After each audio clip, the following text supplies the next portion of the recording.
Hey, it's Chronologically Gaming, the only channel that's perpetually retro because we're playing every video game in order of release. Do you realize in this opening video how long it's going to be before we get to Super Mario Brothers? We're currently playing all the video games released in November 1982.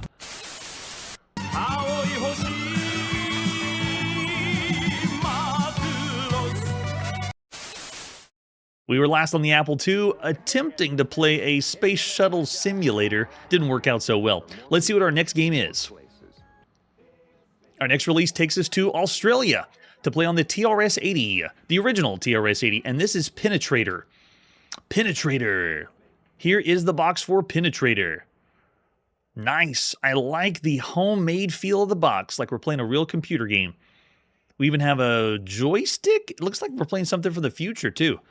Made up keyboard and everything. I love it. And on the back, you can see we got super sound, sharp graphics, Mission Impossible, destroy the enemies with some examples of screenshots. If you're only going to buy one game this year, then it must be Penetrator. Man, you got to love the marketing here in November 1982. It says Game of the Year is what they say on the back of the box.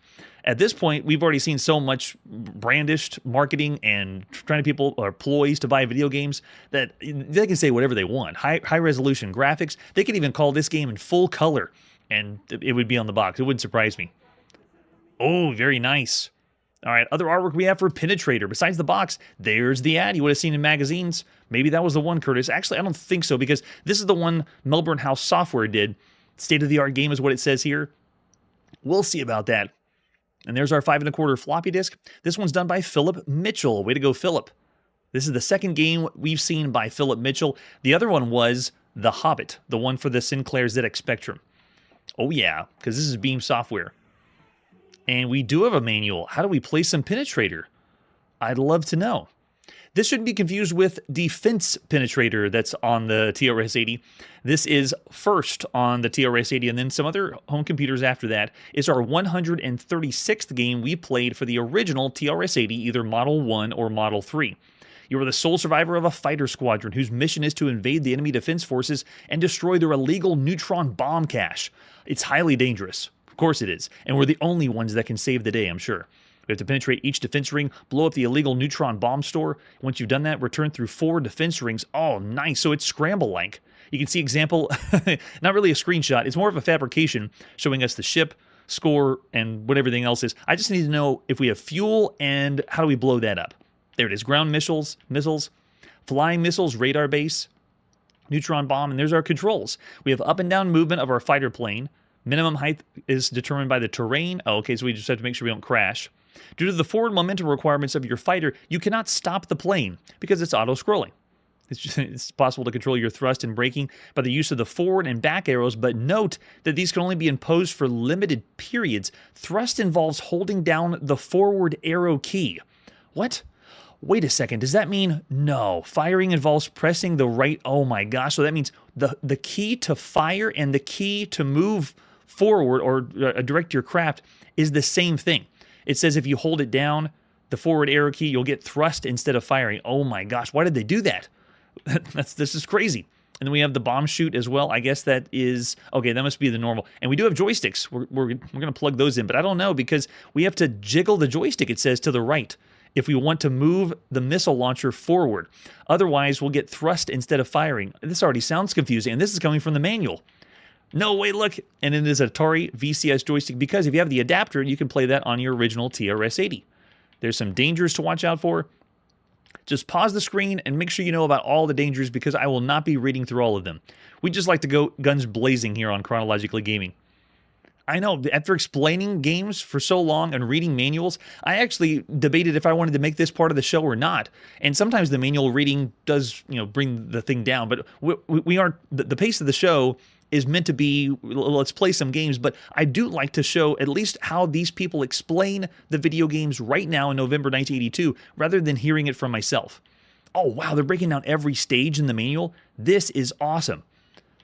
And then stage 3 is extremely dangerous. Nice. Yeah, you can see they're putting lots of levels in for a scramble-style game. Stage 4, excellent. And then we've got some strategies in the back. Well done for the manual. That's awesome. Up and down arrow keys as well. That's so cool. So this was done originally by Beam Software in Australia. It's the 7th game we've seen by them. Some of the biggest ones that they've done up to this point. We started off with some Sinclair ZX80, not 81, games by Beam Software, and then they did Strike Force, which is awesome. Really, really good. They also were involved with Hungry Horace and Horace Goes Skiing, so we know that they do some pretty good games. And then we have all training simulations. Wait a second. This is a long manual. There's more to this than just playing a game. They have, wait a second, customizing Penetrator. Yes, Penetrator allows you to create your own levels. That is impressive. That is awesome. Removing, oh yeah, this explains it all. So you can make your own scramble game. Way to go, Philip. Oh, and they have music by Ken Schroeder. Way to go, Ken, too. And then there's the ad at the back of the machine like that. All right, so let's pop it and play some Penetrator. This is Philip Mitchell in Beam Software and Melbourne House. It is November 10th, 1982. Not on MS-DOS. All right, I want to penetrat. Wait, no. Penetrat that. That's what I want to do. This is the 23rd game that we've seen published by Melbourne House. And this is pretty impressive that we have a map editor. I got to see this to believe it. Wow. Oh, it is the same game. Very nice. Yeah, that's pretty cool. All right, so this is nice. The presentation's doing the draw-in of the title. I feel like I should be marking the video games that have done this because some of them get wild. They're very, very nicely done. Like this one, it's custom text, and it matches the front of the box. Whoa! Way to go, Philip! You've assailed our ears. Can we? Oh, there you go. Then we got the instructions. You can do 1 or 2 players, but you don't play at the same time. You have to take turns. But the big stuff is we have a training mode, a single-player training mode, and we have a landscape editor, and we can save our own levels or games for this. That's what makes this big. All right, I'm going to go in with a 1-player game. Music already sounds awesome.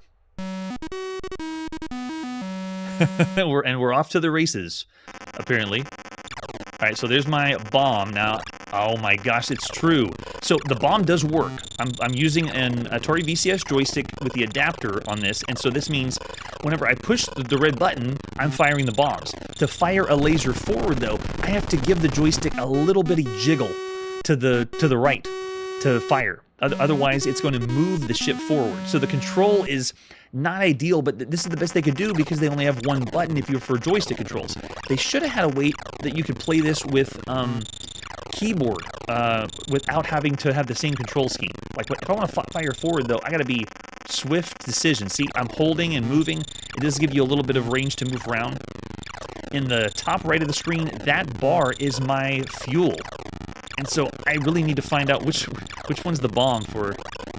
Gosh, yeah, the control to shoot forward, though, is not as good as the other scramble games we played up to this point.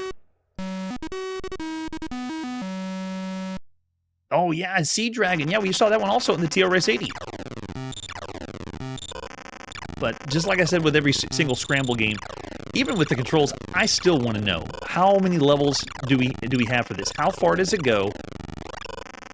Do I give it a little wiggle? Yeah, there you go. So you just have to get used to... Okay, so it's a different way to play because essentially you just give the controller a wiggle and that's going to fire your bullets forward. Okay, and it is responding. It's just very different. There you go. Like I want to do that. Yeah, and you just keep wiggling and it works. It works great. I saw a jank. Actually, this is pretty fun. For right now, this is great, especially going from level to level. Missiles are going to get the best of me, though. So cool. What really sets this over the top is the level editor. The fact that you can make your own scramble games. This is the 15th video game we've played that allows editing or making your own maps or levels. Some of the big ones that we played are like Starfleet Orion, Pinball on the TRS-80 color computer, Ghost Hunter, Dark Castle game system, Casey's Crazy Chase, Night Mission Pinball, or the arcade machine allowed you to make your own Galaxian games. But this is not the first scramble game to do that. We've seen the game called Pegasus 2. That was the very first one that allowed you to make your own scramble-like levels. And the editor for that one, I would say, is a little bit better than this one. Not that I've dived too deeply into each one. It's still just amazing that you have the ability to do that. And, oh man, I just want to keep going and keep playing. Yeah. And it's fast-moving. But at this point, you got to know we played a lot of Scramble. This is the 50th Scramble variant we've seen across all systems, all over everything. And so They got a little bit of the tunes on the end. I'd still say Sea Dragon takes the cake, even for the TRS-80 version of that. But man, we play some really, really good ones at home. So it's not like it's breaking new ground to play a scramble game like this one, but this one's still very good. Yeah, on the Model 1, man, so nice. We could be playing this on the Model 3 too, but I'm trying to keep it as classic as long as I can because eventually we're not going to see as many original TRS-80 games. Oh no, I didn't think I was going to get out of that one. Now, if we have game over, I bet we start all the way over. Sound is done very well. We've already seen since Big 5 Software started to make games on the TRS-80, they've pushed the limit and everyone else wants to follow suit. Okay, so cool. Put in your name. That's awesome. And then it puts their high score right on the front when it draws Penetrator. That's pretty cool. So this does allow checkpoints, but it doesn't allow a continue feature. So you notice that when I was dying on certain levels, it saved that level and I could keep going. But once you're out of lives, that's it. You're back at the beginning again.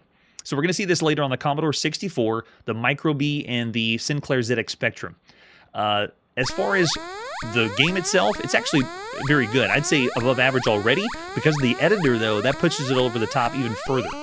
Yeah, decent game for everything you can play right now on all home computers. I want to keep going. It is a lot of fun.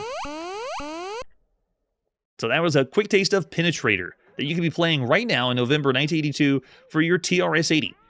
Since we're rating this against all the computers all over the world at this point, it's got stiff competition. It's not exactly average, but because of the editor, I got to bump it up and say it's better than that. And it is a game you would want to play longer. The joystick control is another good point. Yeah, I'm looking over the chat. I see lots of 3.5 stars, which is some of the, yeah, 4 with the editor, right? I'm actually with you there. I would say it's a 3.5 already by itself, considering all the other games you could play on home computers. But I'm going to go 1 notch up and say 4. Play this and Pegasus 2, and you can kind of see the difference between editors for scramble games right now. And Pegasus 2 was on the Apple II only. All right, so that's Penetrator. Let's see what's next on our releases. We're next going to go and play on MS-DOS. This is Pac-Man. Not real Pac-Man. It's just Pac-Man, but not official Pac-Man. All we got for this one is a few screenshots, and I actually have no idea who did this one. So we're going to have some fun figuring out. Maybe someone could tell me who did this. Let's pop in and play Pac-Man for MS-DOS or PC Booter or PC-DOS or all the above. Nice. That was 2001: A Space Odyssey, I think. Wait, where's the Pac part? I'm just a circle. I can get the power-ups at least? That's nice. They're trying to use every tone on the PC speaker, I think. Or is that Close Encounters of the Third Kind, maybe? Yeah, where's our mouth? We're not munching anything. We're just a circle. What you really need to do for fun is play this version with a higher CPU or a better CPU and watch how fast you go. Oh, I forgot. I got to pick up a power pellet before that. So this one is only on MS-DOS. I'm sure you guessed that one. It is our 123rd game we played for MS-DOS, PC-DOS, or PC Booter as of right now. And it works, but there's something off about it. Something's weird about it. It does kind of feel like I'm playing Simon. Hey, there's cherries. I think that's all we get, though. There's no other fruits that we could see or play as. Oh, we died again? Darn. So this one is a freeware game. It's public domain. It came out public domain. It may have been on a bulletin board system, but actually I believe it was bundled with some software with MS-DOS. So you got this free. This is the 58th game that we've played so far that you could have a... can I go again? S, W... Does it not let me keep going? So we've already played some free public domain games up to this point. Do we have to quit and come back? Oh, all right, we'll quit and come back then. I wasn't done yet playing the jank. Let's do it again. And like I said before, I have no idea who did this one. This is the 14th game we've played that's by someone that we don't even know who it is. And by the way, it just goes right into the game. I didn't have a minute to think about it. And I believe we're going to see official Pac-Man for MS-DOS around 1983. And there's another unofficial Pac-Man that we'll be playing before we end the year. Oh, man. Gotta love those CGA graphics, though. Oh, yeah, it's rough, though, around the edges, because this is keyboard-controlled only. I'm using the number pad to move around. That's only keys. And this is an unofficial port of Pac-Man. This is the 43rd unofficial port of any video game we played up to this point. But what I mean is a video game that has the same title, but it's not the real game. I don't think I can clear a whole screen to see if there's other... I'm pretty sure there's not any other maps, though. Gosh, the sound is so bad. Yeah, right. You made it look like Pac-Man. Well done.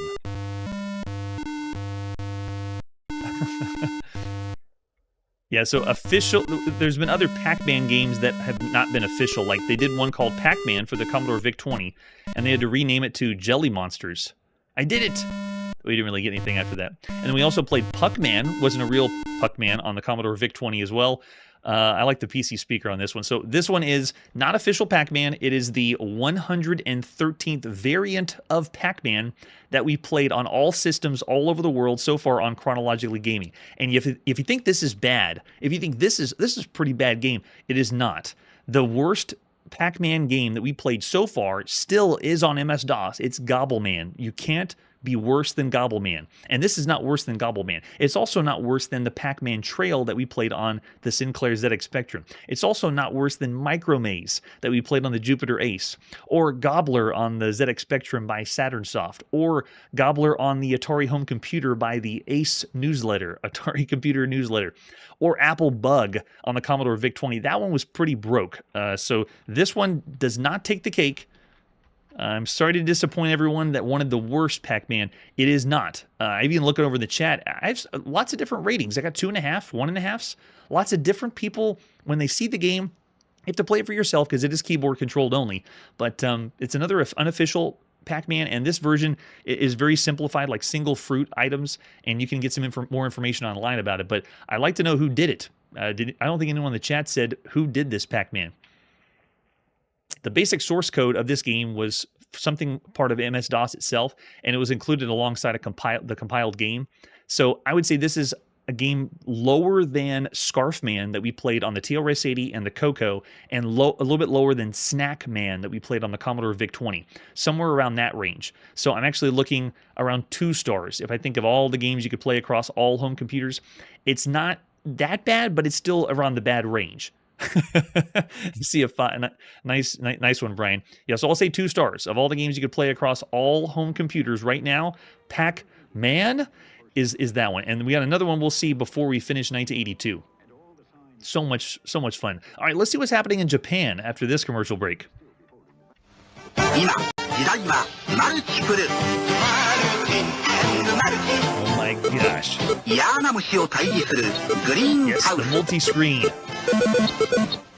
Oh, haven't seen that one yet. There it is.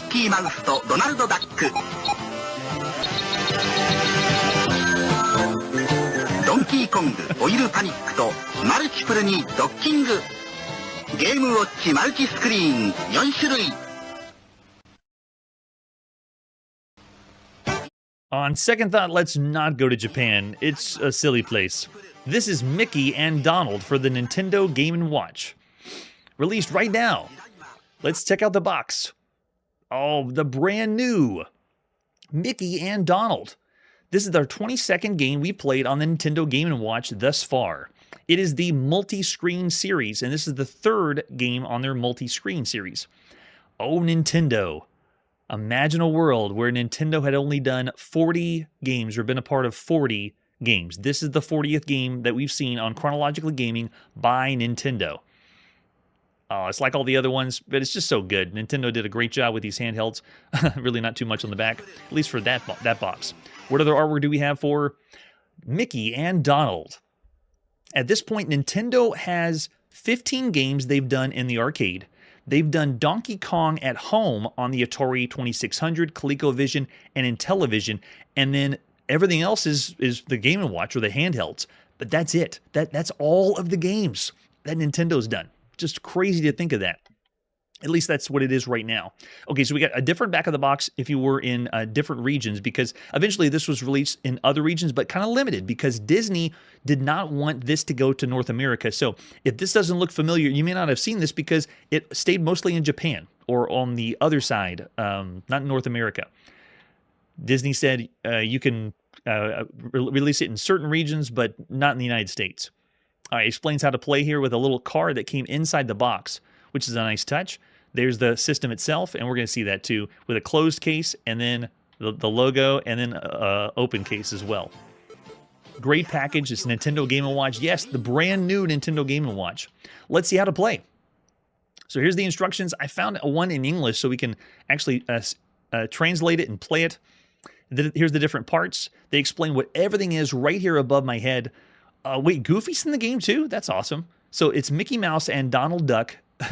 This is Mickey Mouse's second video game that he's been in. And Walt Disney has done video games. This is the 6th game with Walt Disney on the logo. Imagine a world where Walt Disney only has 6 video games. Mickey Mouse is one of the Disney Walt Disney games. Tron Deadly Discs on the Intellivision and the Atari 2600. Tron Mazatron, and that's it.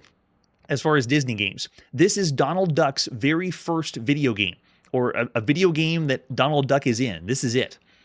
It shows us how to insert the batteries there, set the time, because it is a Nintendo Game & Watch. This is one of the first units that you had a little stand in the back that you could display the time. You can also set the alarm there.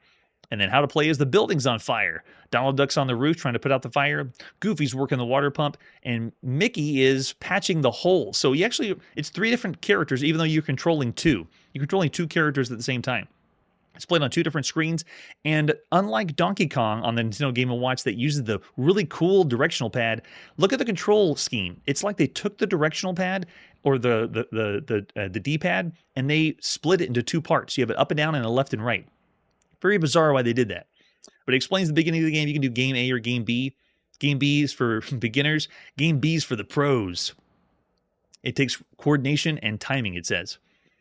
All right, so when the fire reaches the roof, it burns Donald's tail. Nice.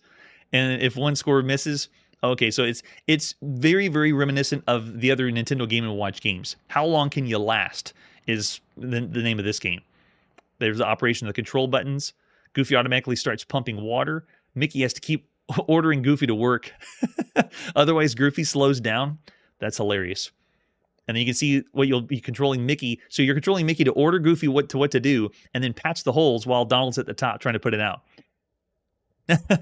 No, that was not Donald. It kind of looked... No, I mean, it really kind of looked like... It was just a duck. It was not Donald. And then if you do it right, then Minnie Mouse comes out and hugs Mickey, because Mickey gets all the credit even though Donald was doing most of the work up there. Poor Donald. So they got some more information in the manual there. Cool. It says it was printed in Japan. Did Japan print that in English? I'm wondering. All right, let's put in the palm of our hands Mickey and Donald by Nintendo Research and Development 1. It is November 12th, 1982. So I blew this up really, really big. Only Chronologically Gaming has the guts to stream a Nintendo Game & Watch game. We got LCD graphics. We got the overlay to assist. This is what it looks like before you even begin. You know, remember seeing this view when you played handhelds?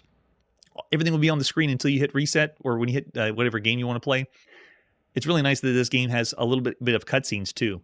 And obviously this is another licensed video game. I'm going to start tracking every licensed game because they're starting to pick up more and more licensed style games.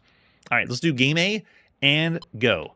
At the top of the screen, Mickey is ordering Goofy, go, go, go. And right now at the top, when the water gets there, I can move left and right and start dousing the flames, and you can watch the water that Donald is bringing down. I did it. And then you get a little fanfare, and that's it. That mode's done. So we didn't have any leaks that Mickey needed to take care of. Now here it comes. Get the water to drip down, and you can follow it to the bottom side. So, oh, wait, we got a hole. Okay, Mickey's got to patch it. Nice. Keep going. Oh, we got another hole. Patch it, and then get the water to come back. You have to keep Mickey at the bottom to make sure Goofy continues to pump the water. But there's a lot going on with this one. It reminds me very similar to Oil Panic, but I actually would enjoy Oil Panic more than this. This one has more of the appeal of playing as Mickey and Donald, because that's... I think we lost it, right? It feels like one of those games that the end is inevitable. I will lose eventually. Because once there's a hole in the kink of the hose, you lose all the water. And you got to get Mickey down. And if you look at the bottom, that's why the control is a little bit different. We've never seen anything like this, at least on any system, where you have control of two characters, but they're splitting the directional pad into two parts. There's only been one game so far that uses the classic Nintendo directional pad, and that's Donkey Kong for the multi-screen series. Oh gosh, yeah, right? Yeah, this is a firefighting game. It's the 11th video game we played with a firefighting theme. Uh-oh, I think Donald's going to burn again. Yes, it falls off the side. Nice. So lots of firefighting games out there. We're going to be rating this one based on all the handhelds you could play right now. I still say that one of the best ones you could play is Donkey Kong, the multi-screen game. This one's around the same level as Oil Panic, maybe even a little bit less. But another really good one we played was Tron, which was a handheld that allowed you to almost like go to another screen after this. It's pretty nice. So thanks for playing that quick taste of Mickey and Donald. Yeah, it is more challenging, so I wouldn't say it's as much fun as Oil Panic. There's a lot going on with this one, especially when you expect Mickey and Donald to be something easy. So for handhelds, this series of handhelds is already a big collector's item. When Donkey Kong came out, it was too good. 5 stars for all the handhelds you could play right now in November 1982. Oil Panic's still up there. There's a few others that are up there, but I would say for handhelds, it's around 3.5 to 4 stars of all the ones you could play. Looking at our handheld fans in the chat, I see some 4s, 3.5 or 4s. Yeah, way to use the 2 screens with the water dripping down. Yeah, maybe a 4. Yeah, that's true. I'm going to say Oil Panic is better, so I'll say 3.5 stars for Mickey and Donald. It's also a rarer or harder one to find than all the other Game & Watch, Nintendo Game & Watches. It's still great to see the humble beginnings of Nintendo, and I'm excited for more. All right, after that, let's see what our next game is. We're next going to play on the Commodore VIC-20. This is Aggressor. I told you this was coming. Does anyone remember? It's time to play Aggressor. Starting with the box. This is the United States or North American release of games we've already seen. It was first Defenda. Then it was Andy's Attack, where we're rescuing llamas. And now in North America, it's Aggressor. Wow, is that a blatant ripoff of the X-Wing or what? Yeah, that's right, Brian already called it too. This is our 311th game we played on the Commodore VIC-20, all over the world. Aggressor, it's the year 4370 AD. Whoa, we're going to go way in the future. Mankind formed one of the mightiest galactic civilizations. We have to defend them, or defend everybody. When they released this in North America, it was released by Human Engineered Entertainment, or HES. They released it on cartridge, this cartridge. This is the 12th game we've seen that HES had anything to do with, or Human Engineered Software. And there's the example of the screenshot. You've seen this one. It is available also in PAL regions too. Let's pop it and play Aggressor. Originally by Jeff Minter and Llamasoft, published by HES here. It's November 15th, 1982. Prepare your ears. Oh yeah, gotta love Jeff Minter. This is the 16th game we've seen by Jeff Minter and the 13th that we've seen by Llamasoft so far. All right, you can pick your skill level, just pushing numbers, but I'm just going to start with skill level 0 and press fire and go. And we're here. This is a rare case of a localization change where they reskinned the game. You usually don't see that too much right now. They took essentially Andy's Attack, removed all the llamas, and put some random aliens at the bottom. Changed your ship around a little bit, but all the crazy sound effects are all here. It's a shoot 'em up, but if you think of this as Scramble, it's not. I can move the joystick and flip, and boom, we have a Defender-like game. What I want to know, though, is if they do the same they did with Andy's Attack. Oh, there's the Mutoid. We're getting ready for the next wave. On Andy's Attack, when the llama fell down, you couldn't collect it and make it safely land, it just automatically landed safely. It looks like it's basically the same thing, though. I don't think they improved so that we could pick them up. Oh, we're dying really fast. I don't think anyone's ever said that, Mark, about the sound effects. Most people say this is the reason why they need a hearing aid. But if you stop shooting, you notice how silent it is? It's the one shot, and then we go with the... Oh, got another mutoid on us. I don't have a way to switch my speed either. It feels more like I'm just going with the flow until I decide to turn around. But the big flaw with this game, and I've said this before with Defenda and with Andy's Attack, there's no radar. When you play Defender, it's really helpful when you have a radar to see what the landscape looks like. It does sound like pinball sounds, right? So it's another shoot 'em up. It is the fourth game that we played that they have reskinned for a different region, and there's very few of these. Showdown in 2100 AD was a reskin game. Star Raker was Sega's arcade game they reskinned for European markets, and then one we played recently, Pirate Pete, completely reskinned game in other regions instead of Jungle King. I guess that would make Jungle Hunt a reskin too. All right, so there you go. It's Defender. It's the 38th game we played that is a Defender-like game. It does allow you to temporarily save the high score for the game, but there's much better games that are Defender out there that be pushing the envelope. Oh, it is nice. So there you go. We played 3 versions of the exact same game. Defenda, we played Andy's Attack, and now Aggressor. I would say this is exactly the same as Andy's Attack right now, whatever region you're in. And so I'll still say, of all the games on all home computers, this is 3 stars. Wow, look at that. I've never seen a okay, it was almost unanimous over there in the chat. 3 stars for Aggressor. What a night. Okay, it's time to put our video game playing on pause, or put down that handheld, close the screen. We're still going to continue playing every single video game all over the world, all systems, in order of release.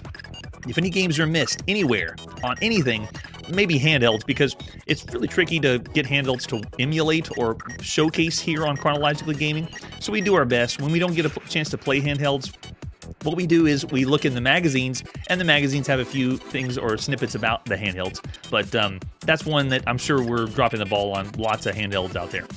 So next time on Chronologically Gaming, I guess Jeff Minter did get aggressive this episode. But next time, we're going to be traveling to the Alpines on our Texas Instruments home computer. And forget Robotron 2084, we're traveling to the far future of the year 3000. That's it for today, and like I always say, is there anything sweeter than color graphics adapter? Hey everybody, thanks for checking out the channel and joining me on my quest to play every single video game in order of release. We'll be streaming live every weekday at 9 p.m. Central, so join us and let us know if we missed any games along the way. This video would not be possible without Launchbox, RetroArch, and MAME. Tell all your friends there's some crazy guy named Chronologically Gaming trying to play every single video game. We have links down below that'll send you to places like our Discord and Patreon, and one that says all the video games we've ever played. If you go there, it's a list of everything, and you can click right to the game you want to see. Chronologically Gaming is the name to look for. We are perpetually retro, and we will catch you next time.